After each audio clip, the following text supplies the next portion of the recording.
Welcome to the Lab Report, a new series produced by Cincinnati Lab Theater. Each episode, we will explore different topics regarding theater, featuring lab company members and special guest artists. Enjoy.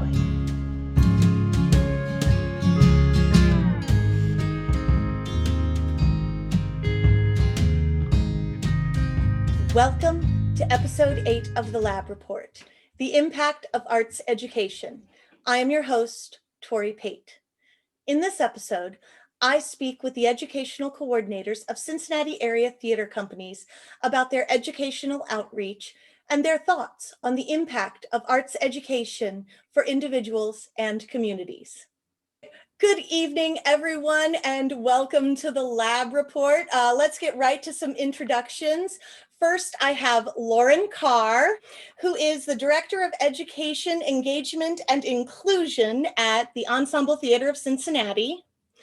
I have Jeremy Dubin, who is the Director of Creative Education at Cincinnati Shakespeare Company. Elisa Posh, who is the Education Director at the Carnegie Center for the Visual and Performing Arts in Covington. I have Amy Dennison, the Director of Education at CCM Prep. Angelo Cernelia, the Education Director at the Children's Theater of Cincinnati. Tim Perino, who is the Executive Artistic Director of Cincinnati Landmark Productions and the founder of the Cincinnati Young People's Theater. And Jeff Miller, who is one of our education coordinators at Cincinnati Lab Theater. Welcome, everyone. It's so nice to see you all this evening. Thank you, Tori. Our first thing that I want to talk about is, why is theater education important? We all chose this life as a career path for ourselves, to be in the arts. So why is theater education and arts education so important, not only to the people who choose this as a profession, but to everyone? I don't think we have enough time to answer that. Yeah, really. I think you're right, Angelo. I know I'm stealing from so many people who have said it better than I could ever say it. But before we learn anything, we learn through the arts. I mean, before we are speaking, we're humming tunes. We're dancing and moving, and I think that is just a innate part of who we are as people, as humans. That this is how we communicate best, and we express ourselves. And having access to that gives a voice to people who sometimes can't say it in words, that they need to say it in a song, or they need to express themselves in a dance. And it goes beyond those disciplines. It can be any facet of theater, I think, that you can express yourself. I just think, every kid in the world there are things by which they sort of climb through their life. In other words, they reach maturity. They are who they are because of something. Some kids, it's carrying a football.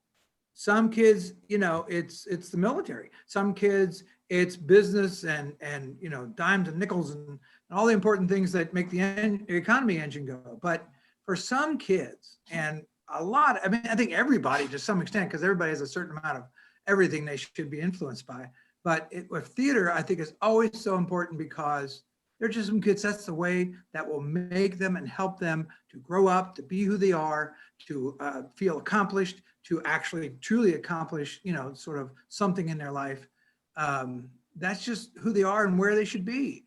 We always get these questions about, well, is theater important? Well, I don't know. Is everything else important? It is. There's always going to be a kid out there whose life is so tremendously influenced by this particular thing. And then every kid who enjoys it, or I don't care if they just, go to shows, or if they take a dance class for, 2 summers, they're going to be affected by it in great, great ways. But I really think about those kids who, if it wasn't for this, they would just not find themselves in what they should do in the world. Mm-hmm. Because the arts really are the gateway to empathy. They're the gateway to creating those better people and that better society. So theater and arts education is the gateway to that. So without arts education, especially, I mean, as we all face, without the funding within the schools, if we don't supply that arts education, we have whole generations of kids who never find, to Tim's point, that place where they feel welcome to be their authentic self. There are all of those students and those kids and adults who eventually find their way to the arts and find that place where they can be authentic and they can feel that sense of belonging and welcome. But the arts are the foundation for understanding other people. They're the foundation for the empathy. And especially in the past, couple years, we're fighting and pushing for a better world and for better human beings. And what better way than to teach that empathy? I agree. I kind of want to put that humanity side of it, right? We always think of how important the humanities are, and that really, where do we get opportunities where we get to make choices, we get to take risks, we get to problem solve, we get to do all of those life skills that you have to do for the rest of your life. You get to collaborate, you get to learn how to be with humans and value the voice of the room. And all of those translate into real life, no matter what you do, whether you stay in the arts or whether you do something else. There is no job out there where you don't need to use those problem solving and collaborative skills. So I feel like we're humans, we should be teaching humanity. I agree with you, Alyssa. And what I see in arts education is a very engaging way to learn habits and skills that no matter what career you go into, the arts provide some background to get you there. I'm not a theater person. Sorry. I'm a musician, but watching the theater kids at prep, they're the ones who know how to communicate the best. They know how to use their voice. They know how to command the presence of who they are, and it makes such a difference. So it's practical skills wrapped up in, dare I use the word, fun? But Elisa, to piggyback off of what you said, all of these experiences we get to provide through classes, through dance class, anything that kids get to do, it's practice for those humanities without the consequences. And I think that's so important, is that you get to try these on. We get to put kids in a scene and say, okay, how would you act if you were this character? Now flip it. How would you act? And so not only do we get to teach it, it's that safety net I think theater provides for us to explore that humanity, to see how to engage with people in the right way. And absolutely, right way, as well as self-reflection. I mean, yes, we tend to grow not because someone told us that we need to do this or we're getting it right or wrong, but because we say, how did it work? Did it work well? Did you communicate that properly? Did your audience get it, right? And you're doing all of this self-reflection and growth based on your own experience and your own trial and error. Yeah, I think on that point, it's so true, because I think the arts provides a space that's unlike any other discipline, where students can actually have agency in not only in their own sort of identity formation, but also in the way they learn and how they learn. And so often, to your point, Lisa, students are told and children are told who they are and what they are and how they should behave and what they should do. And so we're constantly constructing their identity for them as adults. The arts gives them an opportunity to actually construct their own identity through that play space, that creative space, where they can actually take risks without so much losing out if they would in a different space. So I think the arts really provides that space for them. Yeah, this it's a question that I struggled with for a long time in being able to answer. And it was one of those things that it's like, well, I know that's important. You feel it in the classroom. I know that this is right. And it was a hard thing to articulate. And it kind of took some years of watching the effect on the kids, on those students, and seeing what had happened for things to click in and go, oh, this is what it's doing. And I think, Lauren, what you said is so right on. Empathy is key.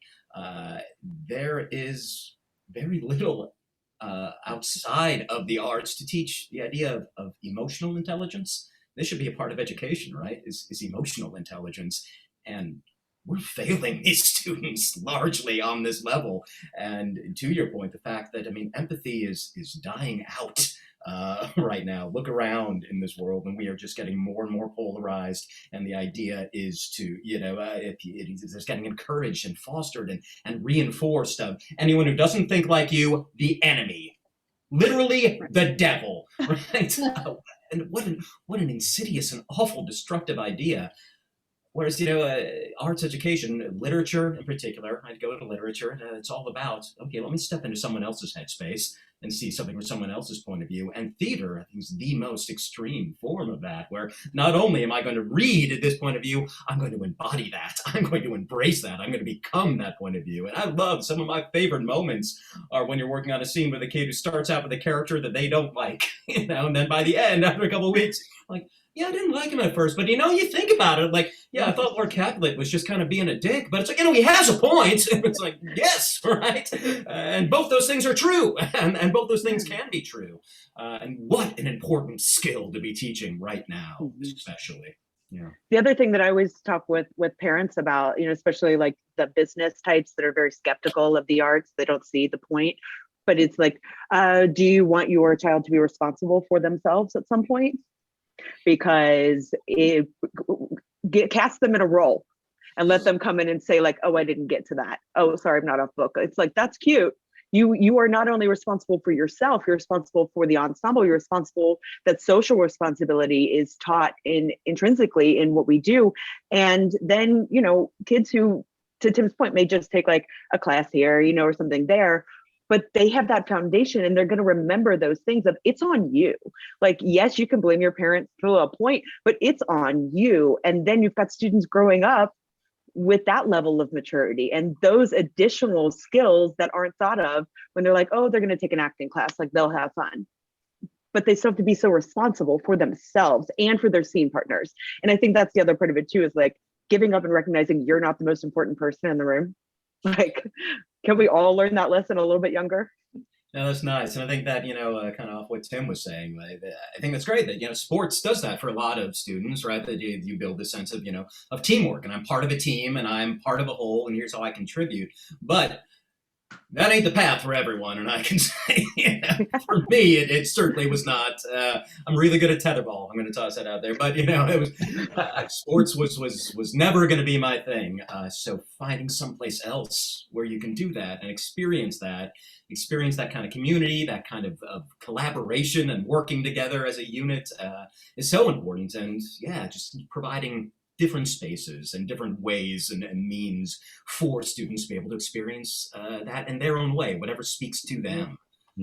And Jeremy, I had a student or a parent once tell me she couldn't get her son to do sports, and they're a big sports family. And she's like, well, we're just going to try this theater thing, I guess. And so I was like, oh, well, glad we're your last resort for your child who keeps saying he better than a stick in the eye, right? So at the end, I had him all high school. I got him in 9th grade and had him till he graduated. And when he graduated, his mom gave me this note that I quote way too much, and I swear I need to pay this woman mad royalties. She said, and speaking of learning empathy, that she didn't understand theater at first, but seeing the changes in her son, that he went from this shy, timid person who would barely look at you in the eyes to being able to have a full-on conversation with you, shake your hand, and actually put his shoulders back. And then at the very end, she said to me, she's like, we're a sports family through and through, that nothing's going to change. I'm like reading it. I'm like, okay, here it comes.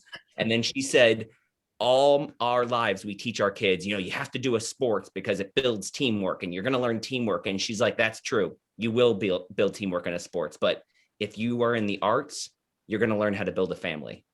And that to me was like, boom, boom, like, and I'm done. Can I retire now? Because it's not going to get any better than that.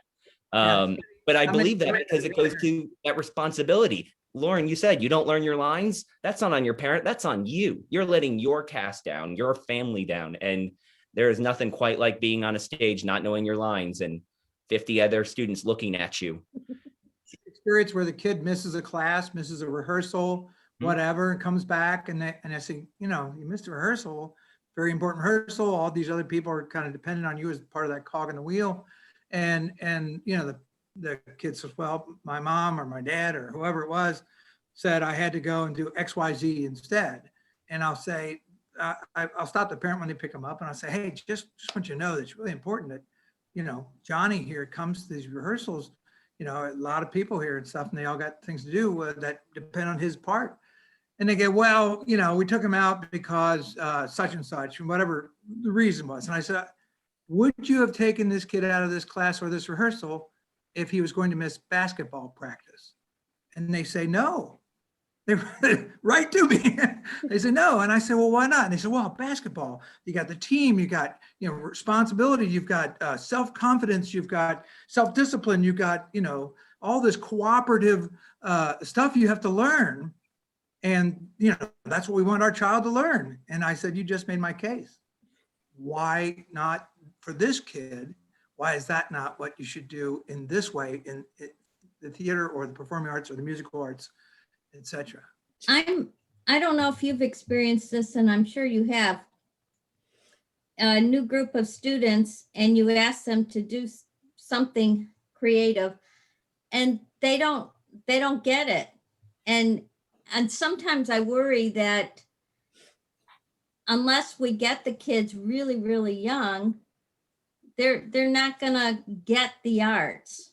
I'm totally with you, Amy. We have this problem all the time, and that's why we tend to work with younger students. And we always say that all of these things are practice. Bravery is practice. Problem solving is practice. All of it is something that you just keep on practicing and getting better at the more you do.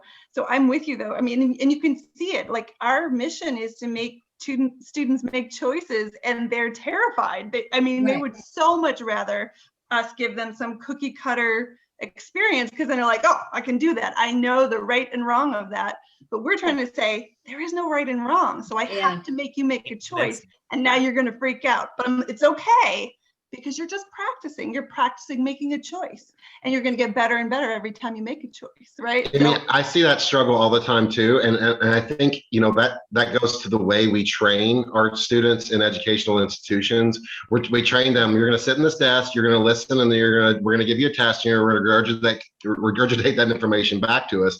And the arts gives them the opportunity to go, oh no, I get to choose. I get to choose what I learn and how I learn it.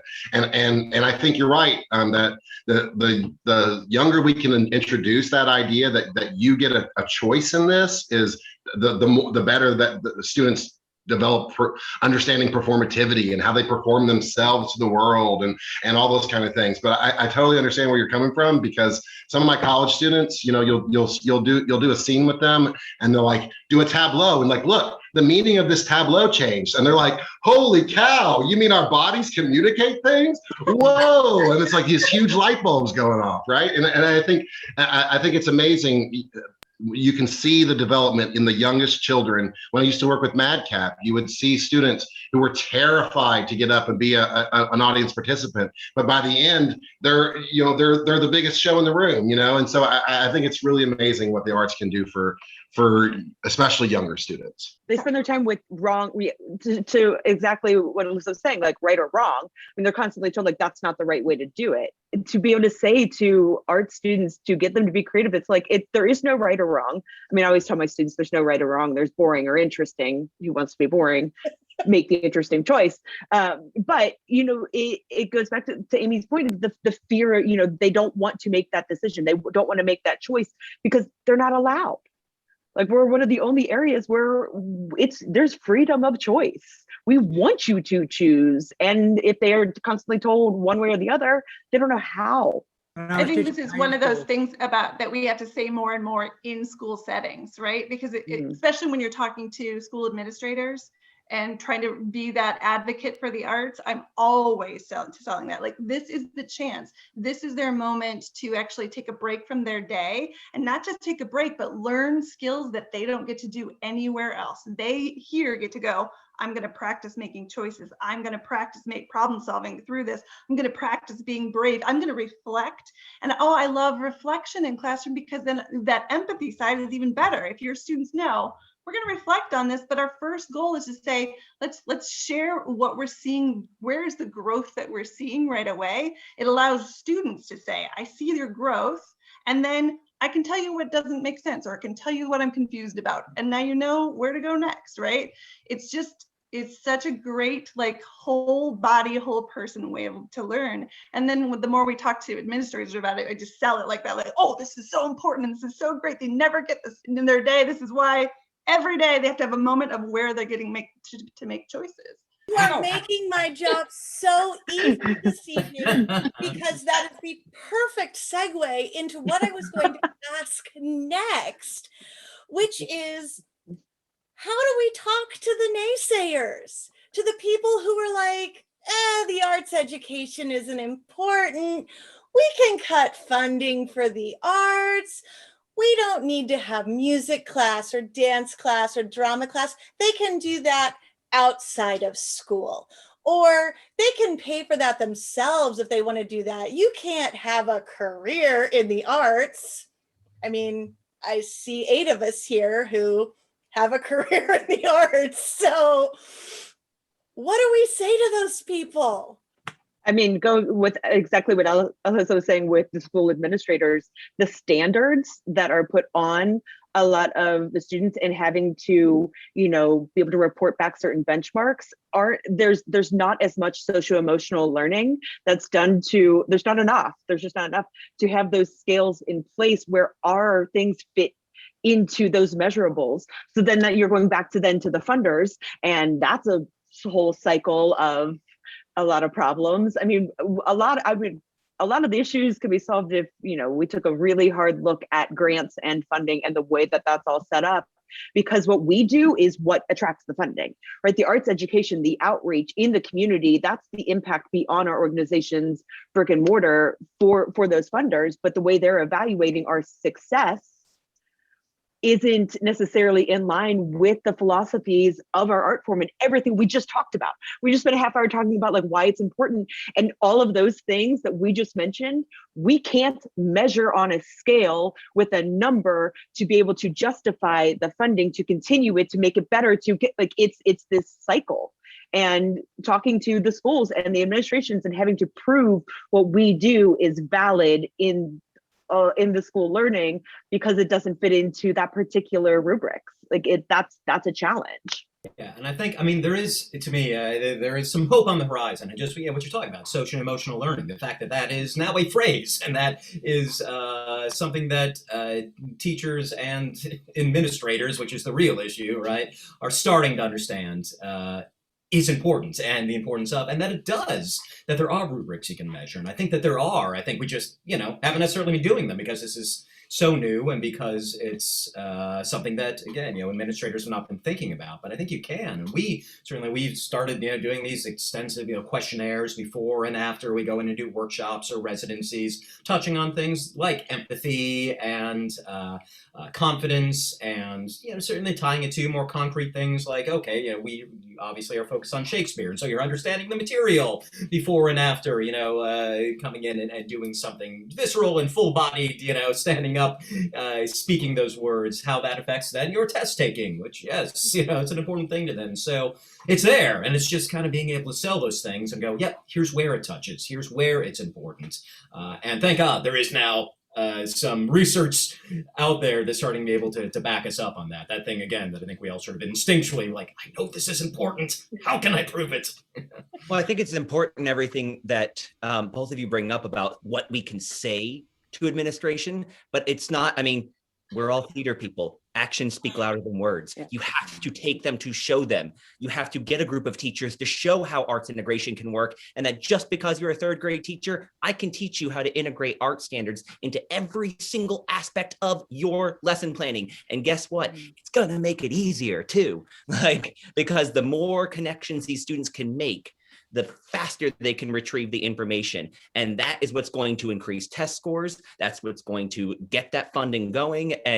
But it's not so much words I've personally found. I want to show you, because we are a show me type of learning experience. We have to experience it. It's not something you can read on a piece of paper.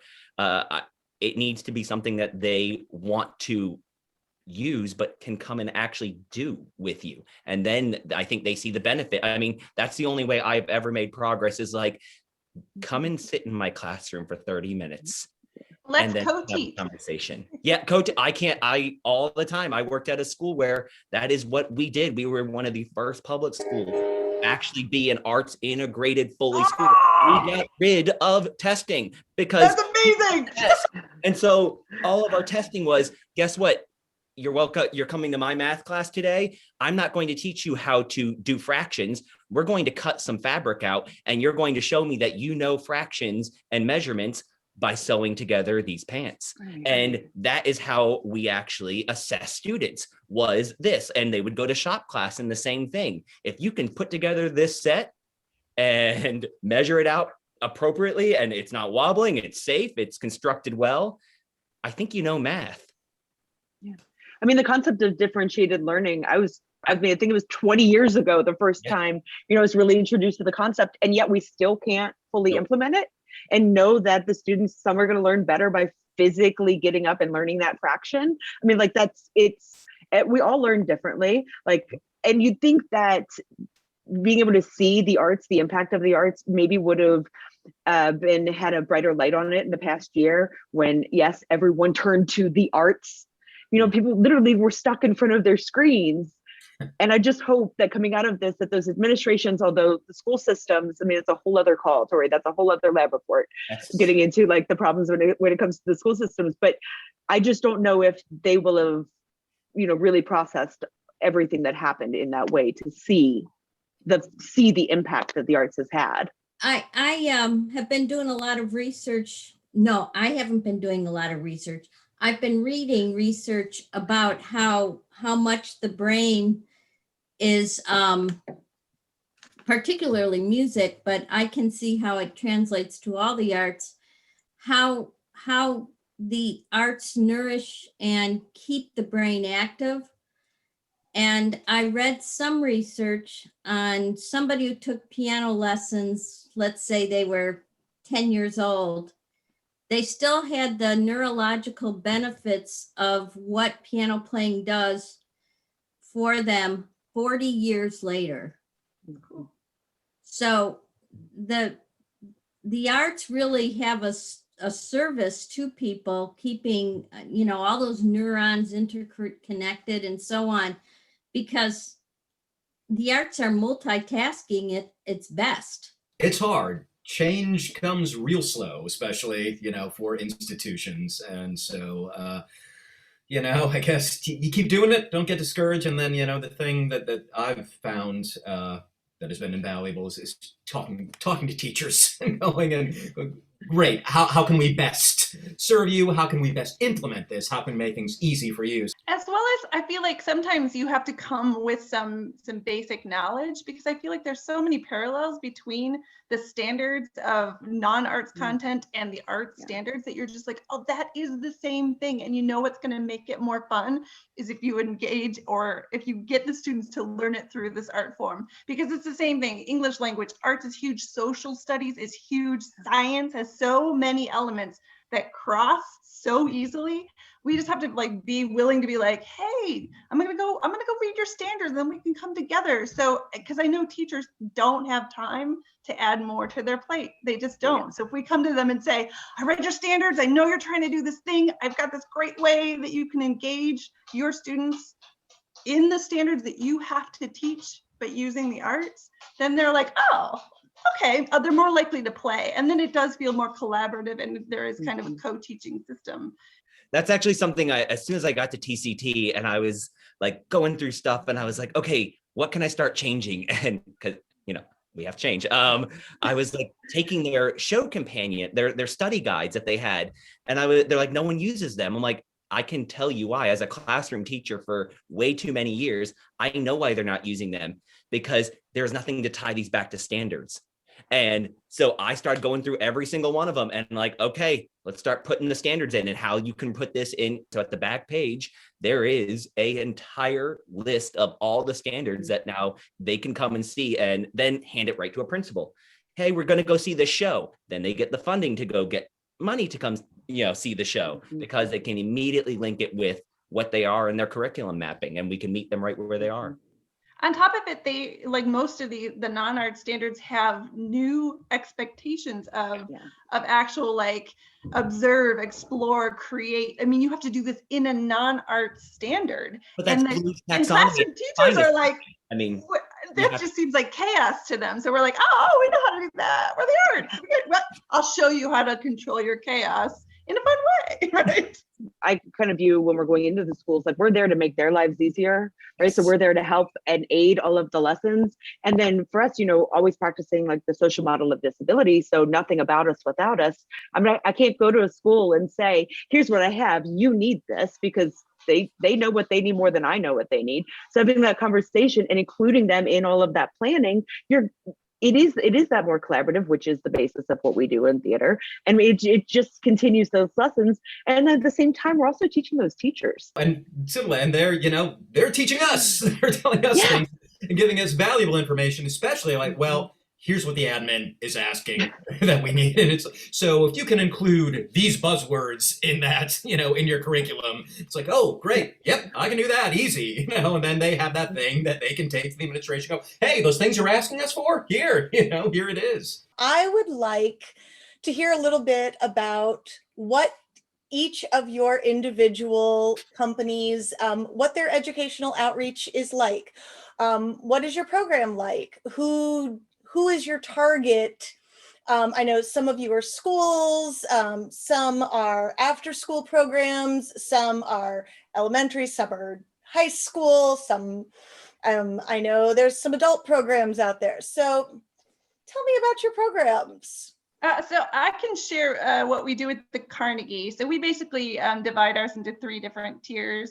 We have in-school programming, and that is arts integration programming that goes directly into the classroom. And we do actually provide a co-teaching system. So we tend to work with the classroom teacher, figure out what they're trying, what standards, what kind of work they're trying to do. And then we will figure out how to connect the art form. We do actually offer multi-art forms. So because we're a venue of multi-arts. So really we just kind of say, oh, science, oh, what really work well with this? Let's try, we're gonna do a dance thing or whatever. And then we send our teaching artists to go and collaborate and work with them. So that's what our in-school programming looks like. We work with all students for our in-school programming. And so that means we really do have to start thinking beyond the artist and how do we engage all students. So it's a trickier game when you're trying to say like, hey, we want you to try it. We want you to make decisions. We want you to experience this in a different way. We want you to reflect upon it. And it is okay if you walk away and say, don't really love acting. Like, that's okay. You're a little better at it. You might be a little braver than you were before, and you might be surprised next time it might not be as bad. So that's kind of our in-school programming. We do also provide an after-school experience that when we're delivering it off-site, it is usually, again, anyone. So it's another range of students, not all arts-based students, but those are more creative experiences, and they're based on the teaching artists and what they're interested in teaching. So they're usually 8-week sessions.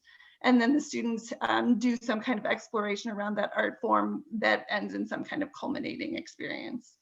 And then we also have on-site after school, on-site after school, and the on-site is the same kind of thing, but that is registration based. So those are the kids that are like, I love the arts, I'm coming, right? And then we have our summer program where that is mostly a theater camp where the students kind of create their own show and then do some technical elements as well, like backdrop and hot glued costumes, and then perform on the final day. And that is also registration based. So those are students that are like, yay, I'm excited about the arts and I want to do that kind of work. That's about what we offer. Ensemble Theater's Education, Engagement, and Inclusion Department. It's a lot of words to spit out a lot of times. We do have various focuses, but in general, our focus is on granting access to programming for schools with little to no resources. I hate to put the pressure on the students. The students are not underserved. We all here are trying to serve these students. The schools are under-resourced. The schools and the teachers do not have the resources to provide the arts programming. We're all trying to serve it. So we can just change that narrative, flip that script. It is not on the students. Sorry, side rant, but focusing on those students who don't have the access. And for us, that is a lot of the students in our city who are at risk, who may be in and out of juvenile homes and detention centers. And then we primarily work with our in-school programs with students with disabilities, developmental disabilities, specifically autism for the most part. Our Hunter Heartbeat program is our largest program. And we're just so fortunate that even, I know, dear me, even through COVID, we actually got new schools and we worked with transferring everything to online and really expanding, working with those with disabilities through this new landscape. And, you know, everything that we do has the DEIA lens on it. So making sure that we are creating that equitable space. And we actually created more access in putting things online for a lot of those students with autism who the in-person is a little bit more intimidating. So that's our largest program, I would say. And then coming hand in hand with that comes our summer camps for those with disabilities and obviously sensory friendly performances, which again is just the opportunity for everyone to enjoy the show in their own way, which we should all get to do for everything. And on top of it, you get to know where the bathrooms are beforehand, which we all need before we go anywhere. Just saying. My view when it comes outside of the in-school programming, and we have, you know, residencies where we're in the schools for the semester where they're writing the show and they're getting that collaborative spirit. But I kind of view my job and our department is not just with our students. We really need to work to have audience education. And that is where our engagement department layers in that every time we have our patrons walk through the door, we have the opportunity to teach them along the way, what is that show? What are the questions? How do we get them to look at it with more analytical eye?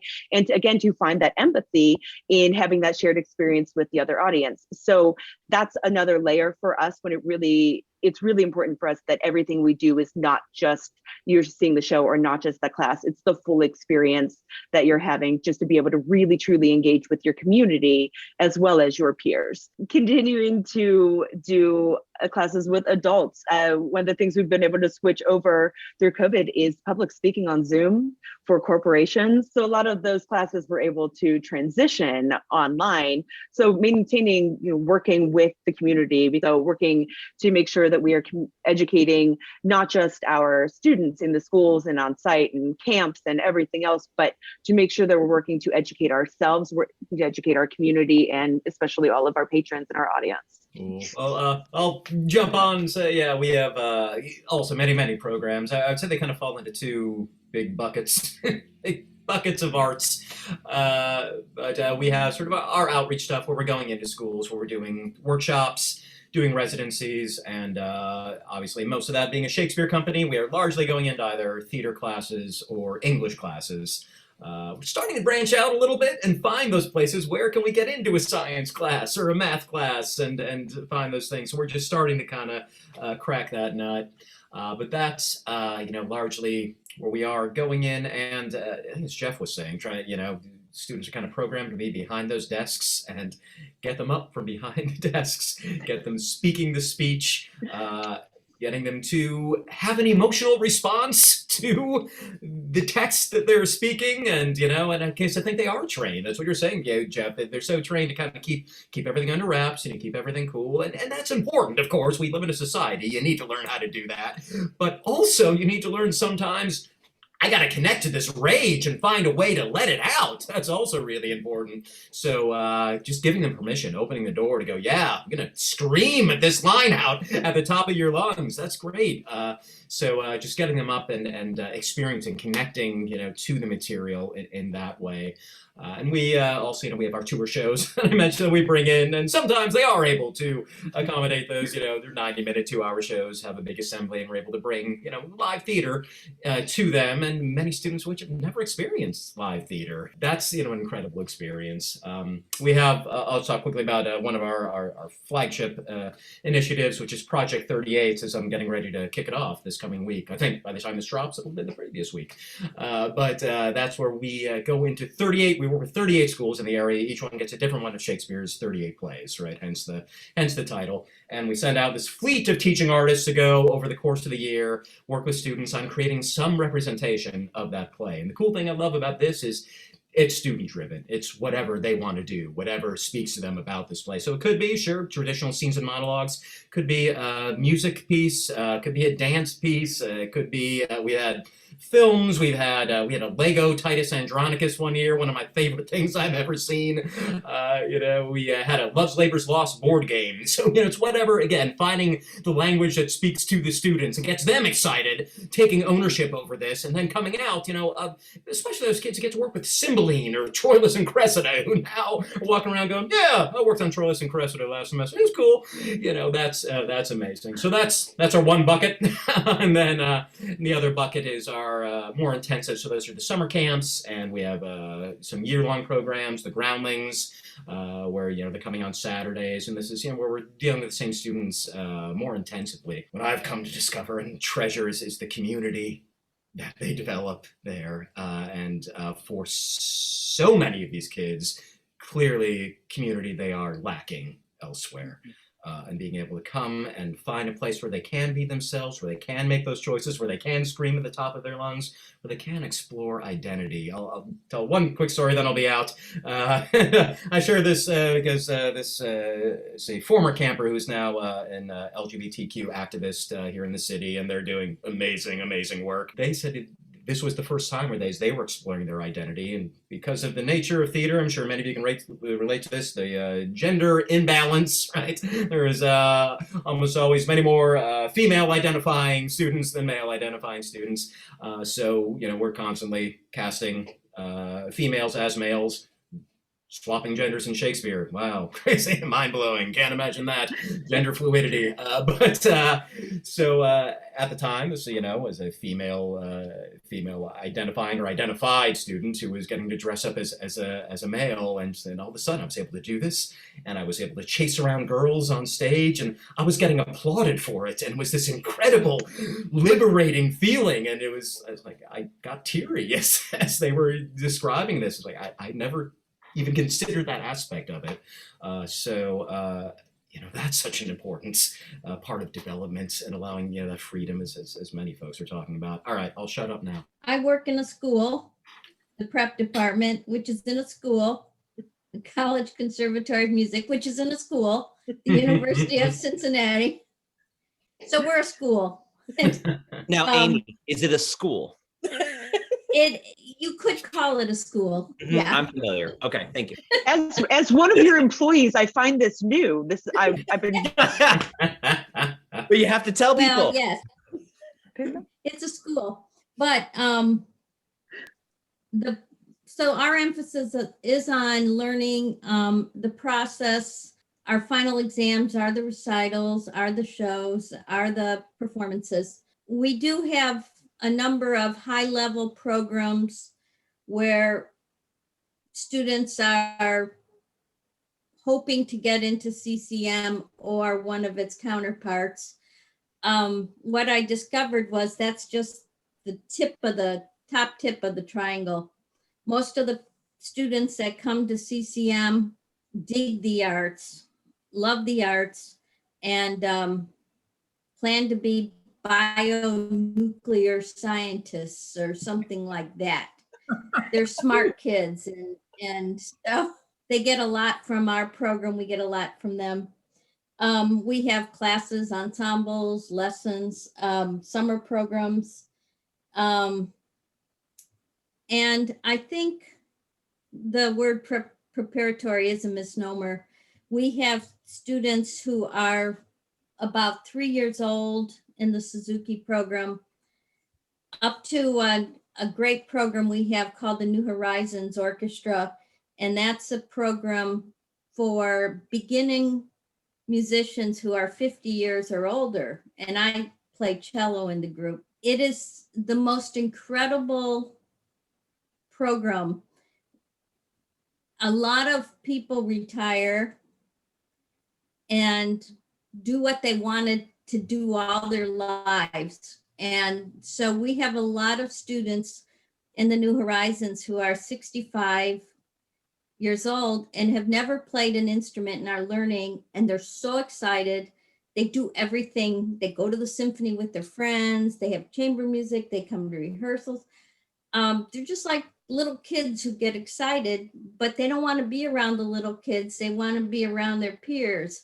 So it's a very it's a socialization program too for adults. So we have students of all ages, all abilities. Oh, and the big thing is we're the only one of the few triple accredited programs in the country with from the National Schools of Music, Theater, and Dance. And it doesn't mean a lot to the public, but it means a lot to us because we have to have a lot of things. We have to have curriculum. We have to have evidence of assessments, evaluations, blah, blah, blah. So it's a big job to be accredited, but it's also, as a school, what one should have. Mhm. So that's the prep department. We break it down into 4 main kind of categories that everything falls under for our education outreach. We have our registration based, which we're all very familiar with how all of those work. Those are our diehard theater kids that will come for anything and everything. So we have that part of it. And then we have our workshop and tour department, which is 2 separate entities, but can be combined. You know, it's one of those weird theater things, I guess. So we can take these workshops that can either be a co-teaching lesson where we go into the classroom and help a teacher come up with a curriculum that works with them and their mapping, or it could be something that is already pre-designed that they can then select, and then we still include the teacher in on it, because honestly, like someone already said, and I whoever said it, take the credit, that it's a master class for the teachers to learn. So it's kind of a 2-for-1, I like to say to them. And then we have our last one, which is our Jumpstart program, which is an amazing, incredible program that allows us to go into schools and help these schools that don't have any arts education or arts programming. And we start up with them and teach them how to bring an arts program to life, because that is, I mean, just because you have students that want to do it and teachers who are willing, I mean, if they don't have any background in it, it's daunting. I mean, which is why we see so many teachers back away from arts integration, is that they're like, I'm a math teacher, I don't know the first thing about this. I love the Jumpstart program. It's truly one of my all-time favorite programs, and I love being able to go into schools, and we kind of nurture them for over 3 years, and they get fully funded to do the shows that they want to do. And then after that, we let our little birds fly. And it is so wonderful to go back that 4th year and to be like seeing everything that they have built with these students, leading them, and these incredible teachers who stepped up to the plate to bring this education, this tool into their schools. So those are our 4 big areas that we cover. I can speak to what Cincinnati Lab has done. I will say that our education department is a seedling, and it's sprouting right now into a lovely plant. But we're focusing right now on developing, and we just had our first class where we're doing a workshop process with young playwrights from middle school to high school. So we're having students come in and sort of write a play from their own perspective. We sort of leave it really open for them. We kind of, I would say, trick them into writing from their own story a little bit.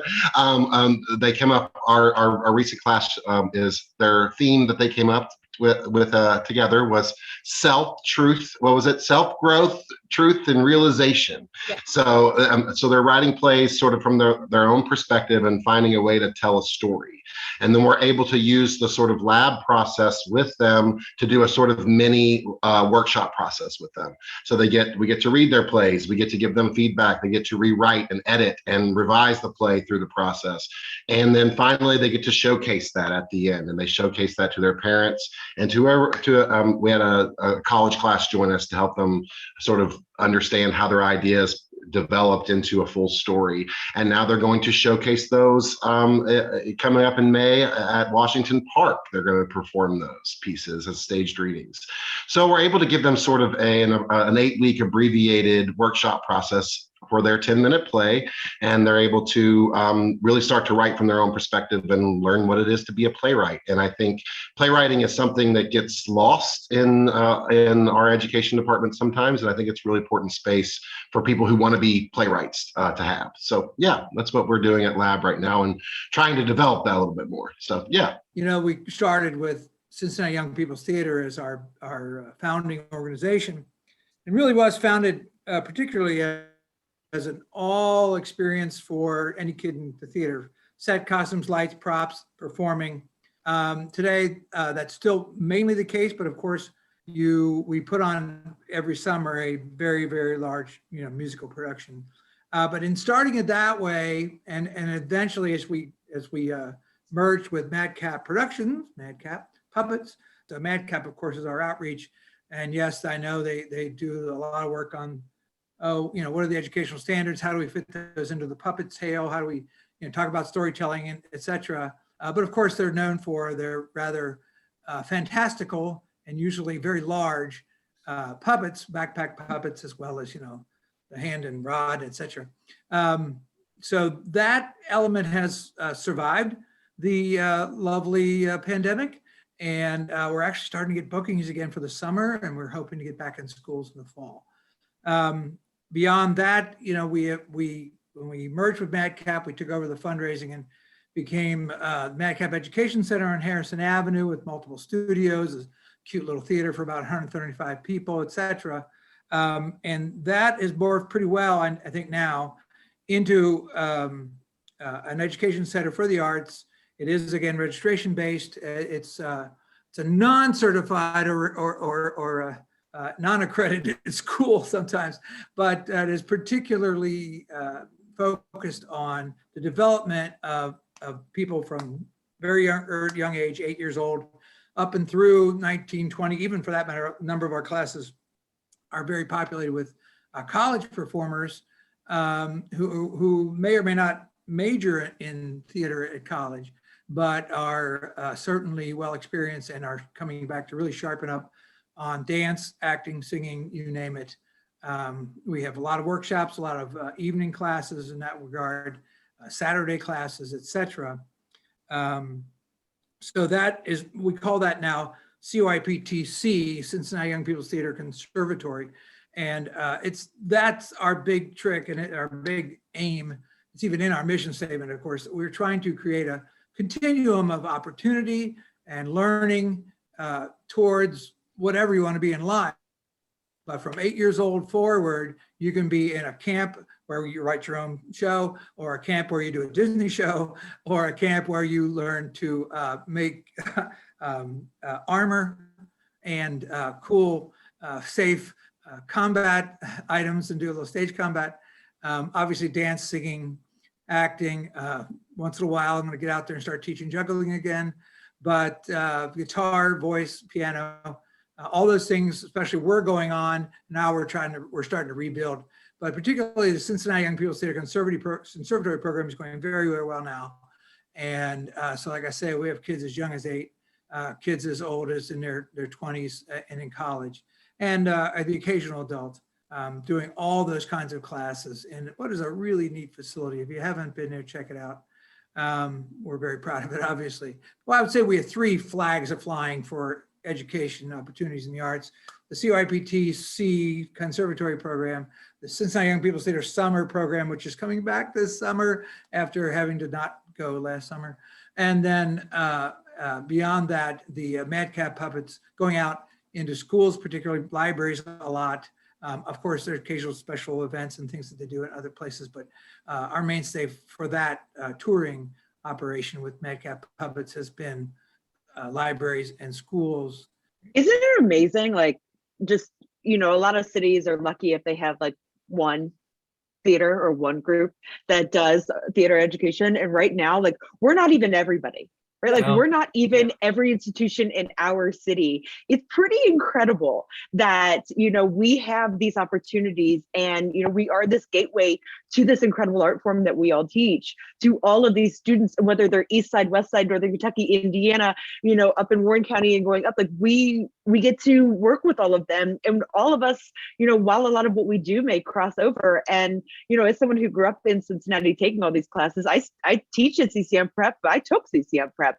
I went to Cincy Shakes when it was starting up. I've been at CYPT my whole life, like all of these things. We all have these opportunities, and our students and the youth of our city and students of all ages, we're like, we are able to give them this gift of these classes and these programs in whatever iterations that they are, that a lot of cities don't have this much. Yeah, the most Well said. incredible thing, like you say, is to see a kid who came in when they were 13, 12 years old, and they are the shrinking violet, and they go out at 18 or 19, and you go, that kid has self-realized in a way that, it is, I'm so proud of the kid for the journey they made and using this as their ladder again. And because that's who they are and where they best, grew up, where they best learned to be themselves. It's fantastic. It really is. I'm geeking out with all of this access to arts education in this city. I fortunately, I don't know, moved here right before the pandemic.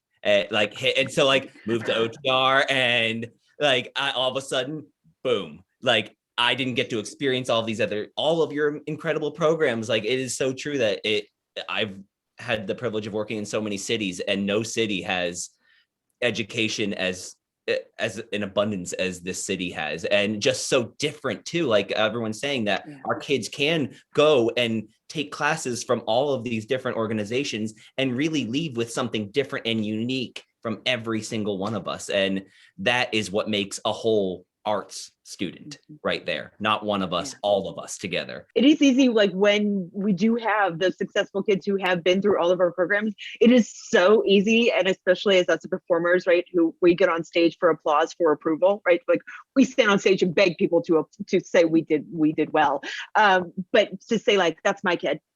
Yeah, that's my student. Look what my student's doing. It's in reality, then you see the other people post it too, and you're like, how do you know her? What do you mean? But what's nice is that we actually do. We've all played a hand in that training, or truly, we've all been given the gift to witness that happen, right? Whether we can think we played a big role in it, and hopefully we have.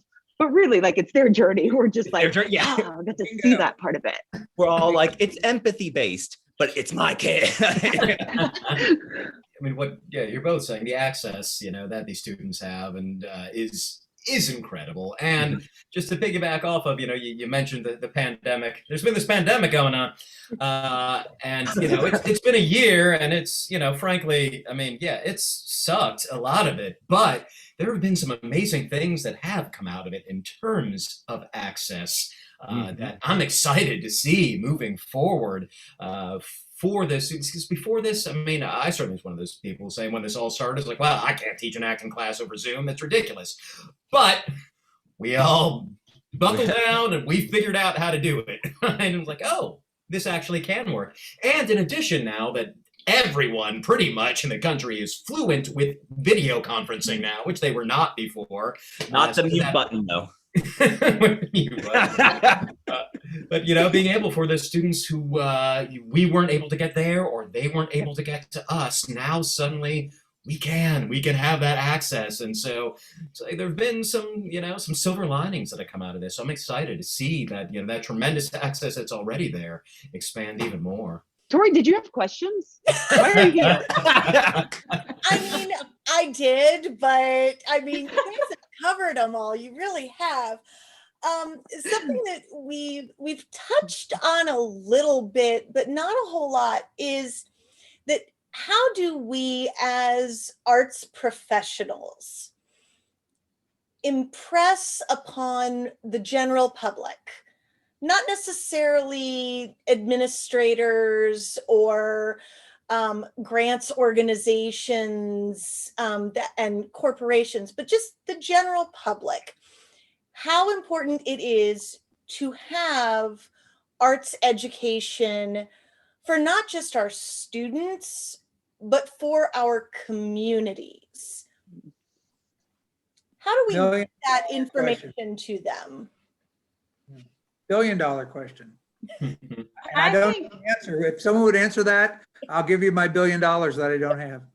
Well, again, I said I mostly work in school settings, so it's like, to me, I'm just like, oh, you mean schools? You mean there's something beyond schools? I don't understand. But I still feel like there's such a correlation. And so when we go back to the humanities and how do we build empathy and what are we trying to do? So even if we're trying to like sell to a school, I'm still going to talk to them about behavior management, right?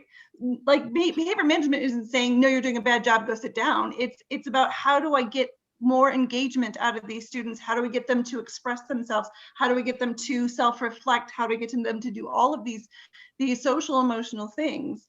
And that is where behavior management happens. It happens in the positive, right? So I feel like that happens the same way in society, right? We're gonna still do the same thing. If we're still saying our goal through the arts are to have you communicate more, think more, empathize more, look beyond yourself, find ways to solve problems. You are solving society problems right there. You are communicating to your society and you're sharing that we are in this together and we can do this together. So to me, they are the same thing. Like teaching in schools and teaching society, same thing. Tori, I have the worst idea ever on how to get people to recognize it, right? Like how are we show the impact? It's the worst idea. We take it all away and see what happens. Like everyone flounders and fails and we're left with a generation of the most horrible people you've ever met. No one learns anything. Our economy crashes. There is no infrastructure. Like, I mean, you take it away and we see the consequences, but that we can't do that because that's like, it's the worst idea ever, but it's the only thing I can think of to really truly say to the rest of the world who doesn't recognize how much of the arts that they consume, how much of the arts that they depend upon, and how much of their own arts education has influenced them and their decision making, and and so on and so forth. Like, unless we strip everybody from it, like how do you know what you're missing? So I don't have a good answer. I just have the worst answer ever. I think if you remember, Blink it brought everybody downtown for the visual and the murals, and that what has to stop is that reverence for the professional that everybody's saying, oh, I can't do that. Mhm. I think the arts organizations I know have all understand that, and they're creating programs in drumming, creating programs that are programs that you don't have to have a lot of buy-in or talent, but you can try these things. And it's such a slow process to go from not understanding the arts to understanding it at the level we do. But you just start and you engage people, and people want to play. People want to do what they see the professionals doing. They might not say it. So it's our obligation to find ways to just get as many people both watching, but then doing. Because doing, I think, is the verb that really says what we do. I'm so with you, Amy. And remove the barriers. Like remove the things that stop the access.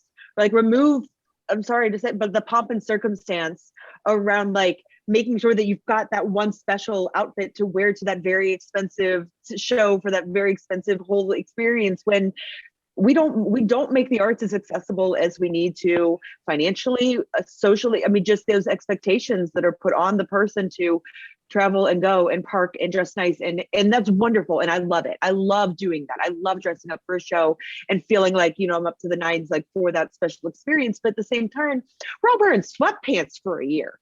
I try to call them my house clothes. They're not pajamas, they're my house clothes. But like, I want to continue to wear some of my house clothes in real life. I will put on button pants to see a show if I have to, but I gotta tell you, I really don't want to coming out of this. I might not fit into them, and that's just part of it as well.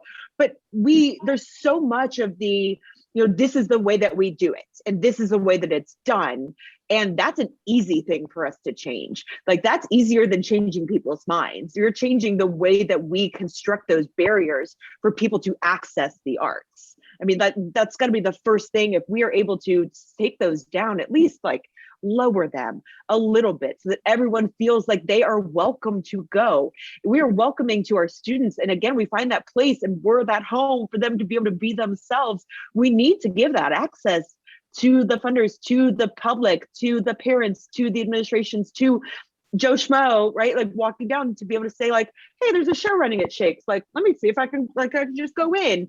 And they might be in bike clothes or they just walk down from Finley. But to take away some of that stigma of, no, I'm gross, I was just working out. And it's like, well, hell, they're right there. Like, come and see the show, right? Like, we just put up so many barriers that are completely unnecessary. Yeah, I that's exactly like similar to what I was getting ready to say as well, Lauren, is that we have such constructs of difference, like in our community, in our society, and I think the arts has the capability, not only as people who are creating the arts, but also the audience, to come together and have a sort of common ground. And that common ground is empathy, of course, but it's also, hey, we spend so much of our time going, those people are different than me. Well, what makes us alike? What makes us connect? What makes us learn about one another? And I think the arts provides a unique space, not only for us to get that messaging through the performance that we're watching, but through the performance we're creating together. Suddenly we learn that we have much more in common with the people that we think that are different than us than we do. And I think that in itself is what makes a community, right? You can't build a community with different sections based on your economic standing or based on your race or based on your identity. We have to learn that all those things can come together in the arts, and the arts teach us that collaboration is universal, right? We don't need to be exactly like the person that's next to us, as long as we can find that sort of common understanding of one another. And I think that's how we to Tori's question, how we impact the community is to go, no, you're not different than those people. You're the same, right? You're the same because we have this common love for one another and common love for our family. And I think that's how you impact the community the most, is to get people to understand there's more, they have more alike than they have that's different. All right. So before we wrap up, I have one last question for each of you, and I want each of you to answer it. Besides empathy, because we have talked a lot about empathy, and we all know as arts professionals that empathy is the top of our list for this. What, in one word, would you say is the greatest impact of an arts education for students and the community? Well, I'm gonna steal from Jeff, and I'm gonna say community. Ah, dang it! Got in under the wire, sniped you. Joy. Oh, Amy, that was good. I like that one. I think hope Mm. for something better. I'm gonna say self-power. Because to me, it was like shared experience. Critical thinking in there, just because I think it needs to go in there, but it wouldn't probably be my top one. I really am with you, Amy, with the joy. I'm taking Alyssa's from earlier. It's humanity. Nice. Yeah, I'm going to jump in. It's a Shakespeare quote for everything. There's a good one for this. It's from As You Like It. So you must borrow me Gargantua's mouth first. There's a word too great for any mouth of this age's size. Mm-hmm. Yes. And that is a fantastic way to end this episode. Thank you all so much for joining me this evening. Thank you, Jeremy and Angelo, Lauren, Amy, Tim, Elisa, and Jeff. It has been a wonderful conversation, and hopefully we'll see each other at the theater real soon. Bye, everyone. Thank you. Thank you.